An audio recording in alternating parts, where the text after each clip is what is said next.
नमस्कार मित्र हो, आज आपण चर्चा करणार आहोत क्रूड ऑइल किंवा कच्चे तेल याविषयी। जागतिक मंदीनंतर कच्च्या तेलाच्या किमती ह्या नेहमीच घसरत आल्या आहेत। 20 एप्रिल 2020 रोजी या इतक्या खाली घसरल्या की त्या शून्यापेक्षाही खाली गेल्या। प्रति बॅरल वजा $37.63 इतक्या खाली जाऊन त्या स्थिरावल्या। या इतक्या खाली जाण्याची काय कारणं आहेत, जागतिक अर्थकारणावर याचा काय परिणाम होईल, या सर्व गोष्टी आपण या व्हिडिओमध्ये समजून घेणार आहोत। यामध्ये मी कच्च्या तेलाच्या उत्पादनापासून ते वितरणापर्यंतच्या सर्व बाबी अतिशय सखोलपणे समजावून सांगितल्या आहेत। त्या सोप्या भाषेत आहेत। आपणास या सर्व गोष्टी समजून घ्यायच्या असतील तर हा व्हिडिओ शेवटपर्यंत पाहावा लागेल। तर आपण सुरुवात करू कच्च्या तेलाच्या उत्पादनापासून। कच्च्या तेलाचे जे उत्पादन आहे हे दोन क्षेत्रामध्ये प्रामुख्याने घेतलं जातं। एक समुद्रावरती, समुद्राच्या किनारी जो कॉन्टिनेंटल शेल्फ म्हणून भाग आहे, तर यामध्ये याचं उत्पादन घेतलं जातं। म्हणजे आपण बघतोय की या चित्रामध्ये समुद्र दाखवलेला आहे, समुद्राचा किनारा आहे, यामध्ये एक जी तेलाचं उत्पादन करणारी विहीर आहे ही तयार केली गेली आहे। हा जो एरिया आहे याला भूखंड मंच असं म्हटलं जातं। या भूखंड मंचावरती म्हणजेच एकूणच समुद्रामध्ये या प्रकारे तेलाचं उत्पादन केलं जातं।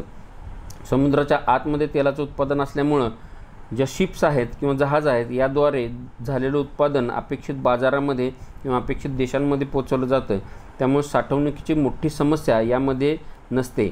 याच उलट जमिनीवरती जे तेलाचं उत्पादन केलं जातं हे प्रथम एका मोठ्या ठिकाणी साठवलं जातं, त्याची साठवणूक केली जाते आणि तिथून ते पाईपलाईन वाहनांद्वारे सर्वत्र वितरित केलं जातं। म्हणजे यामध्ये साठवणूक केल्याशिवाय या तेलाच्या उत्पादनास वितरण करता येत नाही। म्हणजे साठवणुकीची समस्या जर जास्त उत्पादन झालं तर या प्रकारच्या तेलामध्ये येऊ शकते, हे प्रकर्षाने आपणास जाणवतं। झालेले तेलाचं उत्पादन हे बॅरलच्या स्वरूपात मोजलं जातं। एक बॅरल म्हणजे 42 US गॅलन म्हणजेच 159 लिटर इतकं असतं। तेलाच्या दोन प्रकार पडतात, म्हणजे तेलाचे दोन ग्रेड्स आहेत। यामध्ये घनता व सल्फरचा विचार करून हे ग्रेड ठरवले गेले आहेत। पहिला ग्रेड जो आहे हा ब्रेंट क्रूड आहे, तर दुसरा जो ग्रेड आहे तर तो वेस्ट टेक्सास इंटरमिडिएट म्हणून ओळखला जातो। या दोन ग्रेडचा बाजारातील किमतींवरती खूप मोठा प्रभाव असतो, म्हणून यांना बेंचमार्क्स असे देखील म्हटलं जातं। हे फक्त दोनच बेंचमार्क्स आहेत असं नाही, यापेक्षा वेगळे बेंचमार्क्ससुद्धा आहेत, पण हे दोन बेंचमार्क्स अतिशय महत्त्वाचे ठरले जातात किंवा सांगितले जातात। ब्रेंट जे क्रूड आहे हे नॉर्थ सीमध्ये म्हणजेच इंग्लंडच्या ईशान्येस उत्पादित केलं जातं। हे समुद्रामध्ये उत्पादन घेतलं जातं। या उलट जे WTI क्रूड आहे हे जमिनीवरती उत्पादित केलं जातं। कुशिंग ओकलांग प्रांतातील ठिकाण आहे, या ठिकाणी ते उत्पादित केलं जातं। जे सर्कल करून रेडमध्ये दाखवलेलं आहे ते कुशिंग ठिकाण आहे। यापासूनच जे पाईपलाईनचे जाळे आहे हे अमेरिकेमध्ये पसरलेलं आहे। म्हणजे यामध्ये साठवणुकीची समस्या येऊ शकते WTIमध्ये, हे आपणास या आकृतीद्वारे या इमेजद्वारे स्पष्ट होतं। आता आपण थोडक्यात या दोन्हीतील फरक बघू। ब्रेंट ऑइल हे लाईट स्वीट ऑइल म्हणून देखील ओळखले जाते। त्याची घनता कमी असल्यामुळे ते लाईट, तर त्याच्यामध्ये सल्फर कमी असल्यामुळे ते स्वीट म्हणून ओळखले जाते। याचं उत्पादन समुद्रावरती घेतलं जातं। समुद्रात घेत असल्यामुळे याची साठवणुकीची कोणतीही समस्या नाही। याची जी क्वालिटी आहे ही WTIपेक्षा हलकी असल्यामुळं याचा मुख्यत्वे वापर हा डिझेलसाठी केला जातो। पण ब्रेंट ऑइलच्या बाबतीत एक गोष्ट महत्त्वाची लक्षात ठेवण्यासारखे म्हणजे ते जागतिक वितरणाचा 2/3 भाग व्यापतं। म्हणजे याच्या किमतीवरती जगातील किमती ह्या ठरत असतात। त्यामुळं हा घटक, हा उत्पादनाचा घटक हा अतिशय महत्त्वाचा समजला जातो। या उलटच WTI ऑइल याला टेक्सास स्वीट ऑइल असं म्हटलं जातं। म्हणजे हेही लाईट आणि स्वीट ऑइल आहे, म्हणजेच यामध्ये सल्फर कमी आहे, घनता कमी आहे, पण यातलं सल्फर आणि घनता जी आहे ही ब्रेंट ऑइलपेक्षाही कमी आहे, हे लक्षात ठेवा। भूपृष्ठावरती उत्पादन घेतलं जातं, म्हणजे यामध्ये साठवणुकीची समस्या असणार आहे। हे उत्पादन हे पेट्रोलसाठी वापरलं जातं। त्यामुळं त्याचबरोबर वितरणामध्ये याचा जास्त वाटा नसल्यामुळं याचा जागतिक तेलाच्या किमतीवरती मोठ्या प्रमाणात प्रभाव दिसून येत नाही। जे जगामध्ये सर्वात जास्त तेल उत्पादन करणारे देश आहेत, सर्वात मोठे 10 देश मी स्क्रीनवरती दाखवलेले आहेत। यामध्ये पहिले 3 देशांची नावं घेत असताना 2019मध्ये सर्वात जास्त उत्पादन हे अमेरिकेने केलेलं आहे, त्यानंतर उत्पादन सौदी अरेबिया, तर त्यानंतर रशियाने केलेलं आहे. जगात ह्या अस्थिर किमतीवरती मात करण्यासाठी उत्पादक देशांनी ओपेक नावाची संघटना स्थापन केली. 1960मध्ये या संघटनेची स्थापना बगदाद या ठिकाणी इराकमधल्या झाली. आत्ता सध्या यामध्ये 13 देश आहेत. स्क्रीनवरती या सर्व देशांची लिस्ट दाखवण्यात आली आहे. तर ज्या तेलाच्या किमती आहेत यामध्ये मुख्यतः 3 घटक कारणीभूत ठरतात व त्या तेलाच्या किमती ठरवतात. यातील सगळ्यात पहिला म्हणजे मागणी. मागणी जर वाढली तर तेलाच्या किमती वाढणार, मागणी जर कमी झाली तर तेलाच्या किमती कमी होणार. हे अर्थकारणातील जे साधं प्रिन्सिपल आहे मागणी आणि पुरवठ्यातील, यानुसार हे ठरत असतं. म्हणजे तेलाची मागणी आणि तेलाच्या किमती समानुपाती आहे, तर तेलाचा पुरवठा व तेलाच्या किमती ह्या व्यस्तानुपाती आहेत. त्याचबरोबर फ्युचर मार्केट म्हणजे शेअर मार्केट ज्याप्रमाणे व जे कंपन्यांचे भाग आहेत त्यांची खरेदी विक्री करते, तर तसेच एक कमोडिटी मार्केट असतं जे वस्तूंची खरेदी विक्री घडवून आणत असतं. फ्युचर कॉन्ट्रॅक्ट नावाचा एक कॉन्ट्रॅक्ट असतो, म्हणजे भविष्यातील एखाद्या विशिष्ट दिनांकास, एखाद्या विशिष्ट किमतीस आपणास एखादी विशिष्ट वस्तू खरेदी करता येते. आता तेलाच्या बाजारामध्ये या कमोडिटी मार्केटमधले फ्युचर कॉन्ट्रॅक्ट्स का केले जातात हे समजून घेऊ. तेलाच्या किमती खूप अस्थिर आहेत, त्या कधी वरती कधी खाली जात असतात. उत्पादकानं जर समजा $20 खर्च करून जर 1 बॅरल तेल उत्पादन केलं आणि भविष्यात ज्यावेळेस तो तेल विक्री करायला जाईल तर त्यावेळेस त्या बॅरलची किंमत जर ₹10 असेल तर तो तोट्यात जाऊ शकतो. म्हणून आपल्या तेलाच्या उत्पादनाचा आपणास तोटा कोणताही होऊ नये म्हणून उत्पादक फ्युचर कॉन्ट्रॅक्ट्समध्ये जातो, कमोडिटी मार्केटमध्ये. म्हणजे एका विशिष्ट भविष्याच्या दिनांकास तो आज आपण तयार करणारा बॅरल विकत असतो. एकदा तो बॅरल तयार करणारा म्हणजे समजा जर मेमध्ये हा बॅरल तयार होणार असेल तर त्याची किंमत ही खरेदीदार याच्याबरोबर व्यवहार करून उत्पादक आजच ठरवतो आणि याचा एक फ्युचर कॉन्ट्रॅक्ट तयार होतो की जो नंतर दुसरा कोणताही व्यक्ती खरेदी करू शकतो असतो. म्हणजे समजा $20 जर विकला गेलेला बॅरल हा आता फ्युचर कॉन्ट्रॅक्टमध्ये झाला असेल आणि तो नंतर कुठलाही सामान्य खरेदीदार ह्या कमोडिटी मार्केटमध्ये तो खरेदी करू शकतो. अशा प्रकारे या किमती खाली जास्त होऊ शकतात, पण फ्युचर कॉन्ट्रॅक्ट्समुळे उत्पादक सेफ राहतो आणि खरेदीदाराला एका स्पेसिफिक रकमेस त्या जो तेल आहे तर ते भविष्यामध्ये मिळणार असतं. अशा प्रकारे हा एक फ्युचर कॉन्ट्रॅक्टचा व्यवहार होतो. याचाही तेलाच्या किमतीवरती खूप मोठा परिणाम आहे. आता आपण पाहू 20 एप्रिल 2020 रोजी ह्या ज्या तेलाच्या किमती अचानक घसरल्या यामध्ये मागं कोणती महत्त्वाची कारणं होती, तर यामागं 3 महत्त्वाची कारणं सतत काम करत होती. आता ही जी 3 महत्त्वाची कारणं आहेत ही एकूणच तेलाच्या किमती मंदीच्या काळामध्ये खाली घेण्यासाठी सुद्धा महत्त्वाची ठरत होती. यामध्ये सर्वात महत्त्वाचं म्हणजे मागणी. आता मागणी जर बघितली आपण तर मंदीच्या काळामध्ये जागतिक मंदी असल्यामुळं मागणी हळूहळू घटत होती. मंदीचा अर्थच असतो की सर्व जगामध्ये त्यावेळेस वस्तू आणि सेवांचं उत्पादन कमी होत होतं. उत्पादन कमी होत असेल, त्याचबरोबर त्यांचं वितरण कमी होत असेल तर निश्चितच तेल कमी लागणार आणि त्यामुळं बाजारात तेलाची मागणी कमी होती. त्याचप्रमाणे डिसेंबर 2019 पासून जागतिक महामारी कोरोना ही आपणास जाणवली. म्हणजे जग सारं ह्या व्हायरसच्या विळख्यात आलं. लोक संसर्गानं आजारी पडतात, त्यामुळं लोक उत्पादनासाठी किंवा मोठ्या प्रमाणामध्ये एकत्र येऊ शकत नव्हते, बाहेर पडू शकत नव्हते. त्यामुळं उत्पादन निश्चितच घटलं. फक्त अत्यावश्यक वस्तू आणि सेवांचंच उत्पादन या काळात घडत आहे. त्यामुळं सुद्धा उत्पादन घटत असल्यामुळं त्या तेलाची मागणी जी आहे तर ही कमी झालेली दिसते. आता पुरवठ्याची बाजू आपण समजून घेऊ.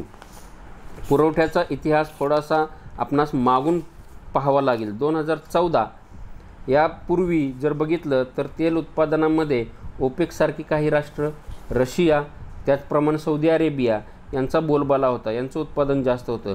त्यामुळं हे देश एकमेकांमध्ये संगनमत करून जे प्रति दिवशी तेलाचं उत्पादन आहे हे कमी ठेवत असत.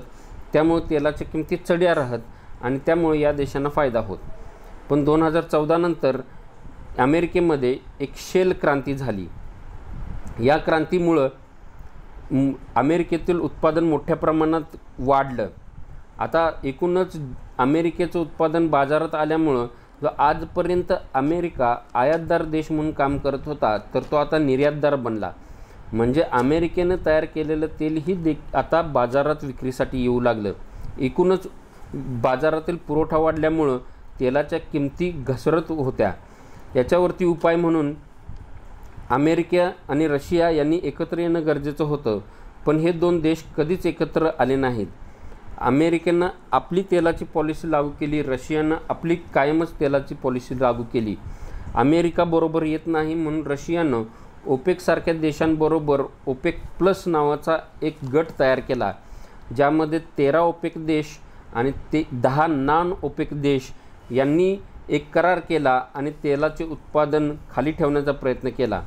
पण यामध्ये कोणत्याही प्रकारचा आपणास सकारात्मक परिणाम दिसला नाही, कारण अमेरिका आपलं उत्पादन कंटिन्यू करतच राहिलं. यामध्ये या सर्व गोष्टींचा काही फायदा होत नाही. म्हणून शेवटी रशियाने एक उलट्या प्रकारची पॉलिसी अप्लाय केली.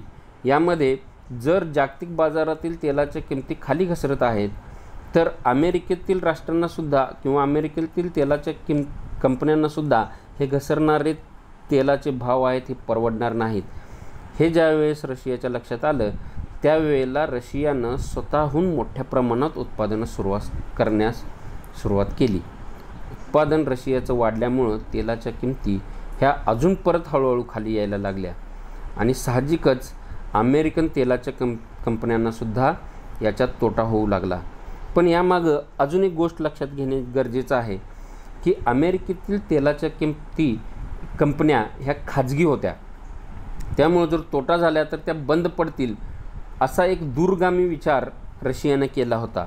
या उलट जर खाली गेलेल्या तेलाच्या किमतीमुळं जर रशियातील शासकीय कंपन्यांना तोटा झाला तर शासन त्यांना मदत करेल आणि जिवंत सोडेल. एकूणच काही दिवसानंतर अशी परिस्थिती येईल की अमेरिकेतील कंपन्या ह्या सर्व बंद पडतील आणि या तेल उत्पादक मार्केटवरती पुन्हा एकदा रशियाचं प्रभुत्व येईल. पण असा जो काही अंदाज बांधला गेला होता रशियाकडून, हा खरा ठरू शकला नाही. एकूणच जगातील सर्व तेल कंपन्या ज्या उत्पादन करत होत्या ह्या आता तोट्यातच जात होत्या.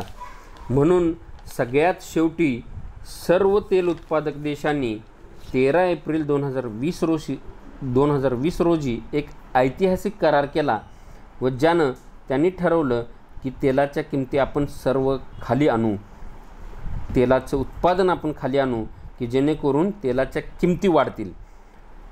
हे असं करण्यामागं अमेरिकेचं काय धोरण होतं, तर त्या अगोदर 10 एप्रिल रोजी एक ग्राउंड रिपोर्ट आला होता, ज्यामुळं असं लक्षात आलं होतं की अमेरिकेतील जो काही कुशिंग प्रांत आहे ओखलाम या ठिकाणचा, तर याची 72% जवळजवळ क्षमता जी साठवणुकीची आहे तर ती संपली होती. याचा अर्थ आता अमेरिकेनं जर जास्त उत्पादन केलं तर अमेरिकेला ते तेल साठवता येणार नाही. ही गोष्ट लक्षात आल्यामुळं अमेरिकासुद्धा या करारामध्ये आला होता. पण तरी देखील 20 एप्रिलला असं काय घडलं की ज्याच्यामुळं 13 एप्रिलचा करार होऊन देखील या किमती ह्या शून्यापेक्षा खाली गेल्या. तर हे समजून घेत असताना आपणास लक्षात घ्यायला पाहिजे की ह्या ज्या किमती ज्या घसरल्या 20 एप्रिल रोजी, तर त्या फक्त WTI क्रूडच्या बाबतीत घडल्या. ब्रेंट क्रूडच्या किमती या दिवशी $20च्या आसपास होत्या. म्हणजे हा परिणाम फक्त WTI क्रूडच्याच बाबतीत घडला. मेमध्ये जे फ्युचर कॉन्ट्रॅक्ट्स मॅच्युअर होणार होते, तर यांची युजली कोणतेही फ्युचर कॉन्ट्रॅक्ट जे मॅच्युअर होणार असतं तर त्याची जी डिलिव्हरी डेट आहे तर ती किंवा मॅच्युरिटी समाप्ती जी काळ आहे तर तो एप्रिलमध्ये येत असतो. आणि बरोबर 20 एप्रिलला मेमध्ये जे फ्युचर कॉन्ट्रॅक्ट्स होणार होते यांची समाप्तीची दिनांक आली. म्हणजे या दिवशी खरेदीदारानं पैसे देऊन हे कॉन्ट्रॅक्ट संपवून तो जो खरेदीचा माल आहे तर तो आपल्या नावावर करून घेणं अपेक्षित असतं. पण या दिवशी कोरोनाचा प्रभाव अजून संपलेला नव्हता, बाजारात कोणतीही तेलाची मागणी वाढलेली नव्हती. त्यामुळे खरेदीदाराने हे फ्युचर कॉन्ट्रॅक्ट्स पूर्णत्वाला नेण्यास नकार दिला. आपल्या खिशातील पैसे देऊन जे तयार झालेले WTI क्रूडचे बॅरल्स आहेत हे विकत घेण्यास नकार दिला. यामुळं त्याचबरोबर आता जर या कंपन्यांनी तेल विकत घेतलं नाही, या जे खरेदीदारांनी तेल विकत घेतलं नाही, तर अमेरिकेच्या या जे WTI क्रूड आहे ह्याला साठवायला जागा नव्हती. म्हणजे बघा, एक तर उत्पादन तयार झालेलं आहे, खरेदीदार खरेदी घेत नाही आणि त्याला साठवायलाही जागा नाही. म्हणजे निश्चितच मग यावेळेला उत्पादक अडचणीत आला आणि अमेरिकन उत्पादक कंपन्यांनी ह्या जे खरेदीदार आहेत यांना स्वतःहून पैसे दिले आणि तुम्ही हे तेल खरेदी करा म्हणून सांगितलं. यामुळंच या ज्या तेलाच्या किमती आहेत ह्या ऋण मायनसमध्ये दिसतात. म्हणजे त्या ज्या -37.63 झाल्या, ह्या ज्या शून्यापेक्षा खाली गेल्या, ह्याचा अर्थ होता की उत्पादकानं स्वतः खरेदीदारास आपल्या खिशातील पैसे दिले आणि माझा माल तू घेऊन जा असं सांगितलं. हे जे ॲडव्हान्सेस दिले यामुळे ह्या किमती $37.63 इतक्या खाली आल्या. अशा प्रकारे हा जो 20 एप्रिल हा जो दिवस आहे हा WTI क्रूडच्या इतिहासातील काळा दिवस म्हणून समजला जातो. मग ह्या 20 एप्रिल 2020 रोजी ज्या शून्याच्या खाली गेलेल्या WTIच्या किमती आहेत ह्याच्यापासून काय अर्थबोध घ्यावा, तर जगात एकूणच आर्थिक स्थिती बिकट झालेली आहे ही एक गोष्ट यातून प्रकर्षाने जाणवते. त्याचबरोबर दरातील घसरण ही काय एक दूरगामी किंवा अशीच टिकून राहणारी नव्हती, तर ही घसरण फक्त क्रूड ऑइलच्या बाबतीत होती. आपण बघितलं की क्रूड ऑइल हा जगातील मोठा भाग वापत नाही व्यवहाराचा किंवा ट्रेडचा, तर तो जो आहे हा प्रभाव ब्रेंट क्रूड करतं. त्यामुळं WTI क्रूडचा इतका व्यापक काही परिणाम नसणार आहे आणि ही घटना अतिशय तात्पुरतीच समजली जावी. कारण जे मेचे कॉन्ट्रॅक्ट्स एप्रिलमध्ये पूर्ण झाले 1 महिना अगोदर, यामध्ये घसरलेल्या किमती आपणास दिसल्या. पण सध्या जे जूनचे कॉन्ट्रॅक्ट्स होणार होते की ज्यांची मॅच्युरिटी ही मेमध्ये येणार आहे, तर यावरती सुद्धा तो निगेटिव्ह परिणाम दिसायला पाहिजे होता हा जर दुरोगामी असेल तर. पण आपणास जाणवते याचा आत्ता व्यवहार हा $19 दरम्यान होतोय. म्हणजे ह्या काही मायनसमध्ये किंवा वजामध्ये किमती नाहीत. म्हणजे हा जो 20 एप्रिल जो मायनस किंवा ऋण किमतींचा भोपळा होता हा भोपळाच आहे. हा खूप तात्पुरती घटना आहे हे सर्व यावरून जाणवते. एकूणच तेलाच्या किमती ह्या जागतिक मंदीनंतर घसरत आहेत, याचा काय अर्थ काढला पाहिजे, तर ह्याचे काय परिणाम आहेत, तर हे आपणास वेगवेगळ्या घटकांवरती वेगवेगळे परिणाम जाणून घ्यावे लागतील. एक म्हणजे तेलाचे उत्पादक कंपन्या आहेत, यावरती काय परिणाम होईल, तर ह्या सर्व कंपन्या आता तोट्यात चाललेल्या आहेत. यांना एकतर त्यांचे उत्पादन बंद करायला लागतील, त्यांचे प्रोजेक्ट्स बंद करायला लागेल, व जर ऊर्जा क्षेत्रातच राहणार असतील तर रिन्युएबल ऊर्जा किंवा पुनर्निर्मितीक्षम ऊर्जेकडे त्यांना वळावं लागेल, जसे की सौर ऊर्जा. त्याचप्रमाणे वेगवेगळ्या देशांवरती वेगवेगळे या तेलाच्या घसरणाचे परिणाम आपणास दिसतील.